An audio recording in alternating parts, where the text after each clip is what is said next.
Greetings, welcome back to the Zero to Hero of Pay to Win series. This is the week 2 recap. For week 2, there was a bunch of grinding to do, as the main goal for week 2 is to get to level 61 and some silver for week 3, where I'm going to be spending most of it on prep for my PvE stuff. So, in the beginning of day 1, I spent a while trying to get the controller to work on video, but it just doesn't want to work, I guess, for some reason. Before it used to work fine, but I guess now it doesn't want to. So that's why you'll see that in day 1, not much happened. So I wanted to get into a routine for the series. So after trying to set up the controller, I went to Gahas for a quick 1 hour session. Gahas with level 2 loot scroll and agres can net you a lot of silver, especially at the current power level that you are with season gear.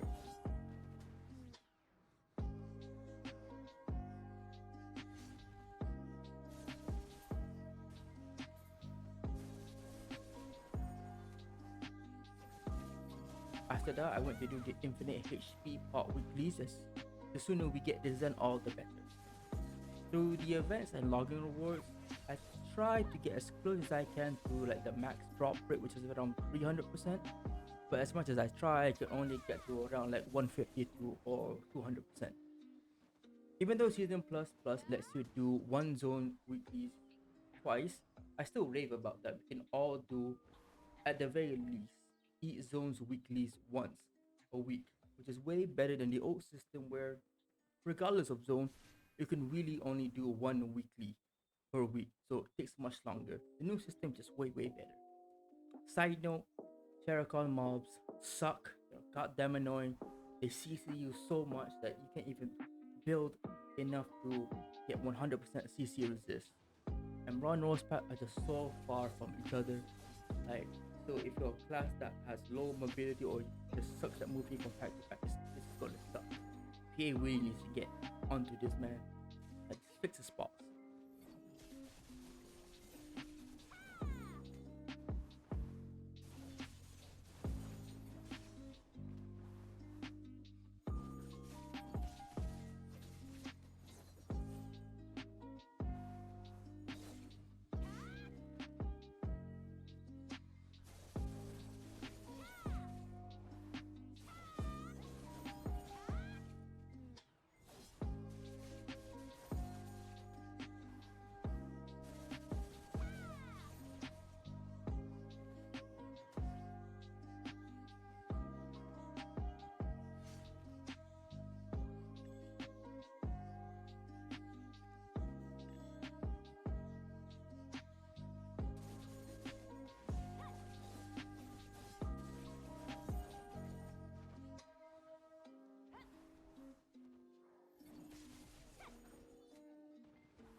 For day 2, I decided to do my dark rifts, which if you don't know, they are like the bosses scattered all across the video world, where you go in, per week, kill the boss for a box of goodies, an RNG box. It's really good money depending on your RNG. The best drop that you can get is a devil ring.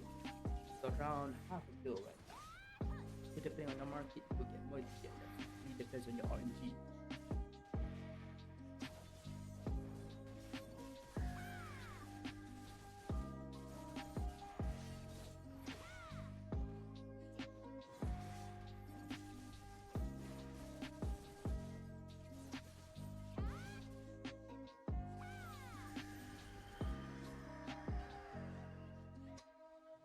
After killing the griffin, I realized I was close to level 61. So I decided to spend a few minutes around the spot where the boss was to get to level 61. With 61, I can now claim the free Pen and Ted Black Sword weapons. For my lawn, I plan on getting the Pen Awakening weapon and the Ted main weapon. Cause Socklan is way too buzzing and I don't want that. I want a challenge, especially since I'm going to be playing on controller. But in all reality, if I do find that I don't want to play on mouse and keyboard and I want a chill session, I might just switch to controller using shotgun because even that's also really easy, right? So after getting 61, I went to do all the dark quests, and without fast travel, getting to the boxes take a while. So in day two, there really wasn't much done after that.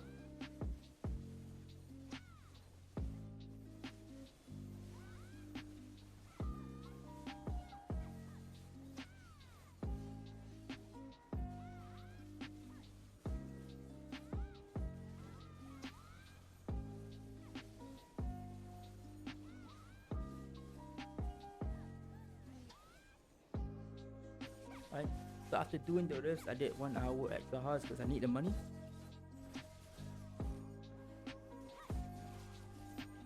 Right? And so before I end day two, I spent some time enhancing my armors to pen because the plan for day three and so on is to grind at mirror mob, which requires a lot more DP than what I have right now because the mob do a lot of damage and suddenly. So I need to prepare for that with my DP.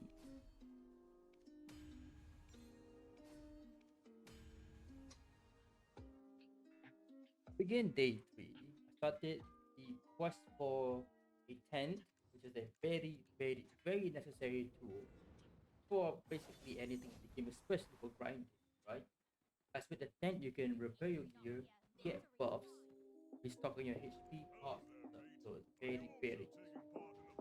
There's an F2P or free to play version of the tent, which you will need to spend lots of time making the anvil, which lasts only for 24 hours, and also the shop, which lasts for 1 week, but still, right? And the pay to win is the one where the anvil is the main thing people want to tend for, never expire, right?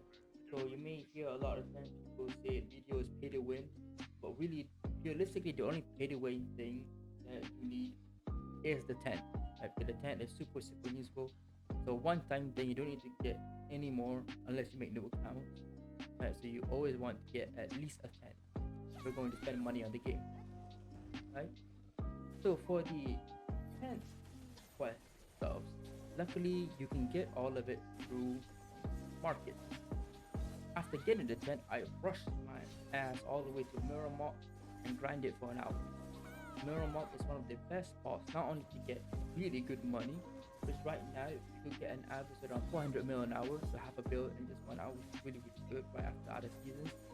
But it's also a really good spot to get to level 62, which with level 62 you can get one more skill. You unlock your entire skill tree once you get to level 62. So Mirror Mock as a spot is really fun. Mobs do a lot of damage so suddenly, so you can't just AFK it. So it makes it more of an active grind than previous grinds where it's pretty AFK, pretty boring. Right? So Mirror Mock is a spot where you want to use your level 2 loot scroll and your aggress to get really good money. But there is one major problem with Mirror Mock, and is that it uses a lot of aggress. So you want to get more aggress to be able to grind at Mirror Mock for longer. So for the rest of the day, I went to do the Agros Journal, the Book of Margaran, I think that's what it's called, which increases the amount of Agros you can hold and also increases the item drop amount. You can get even more drops from mobs at spots when you use Agros. So the following clips, or really basically the end of the video, right? It's basically a guide on the first part of the Agros Journals. The second part is where you just go around the spots where they tell you just kill mobs there. Alright, and so with that, week 2 ends at 19 hours with 236 AP, 238 awakening AP, and 308 DP with a good amount of silver in the bank prep for next week. So thank you all for watching and have a good day.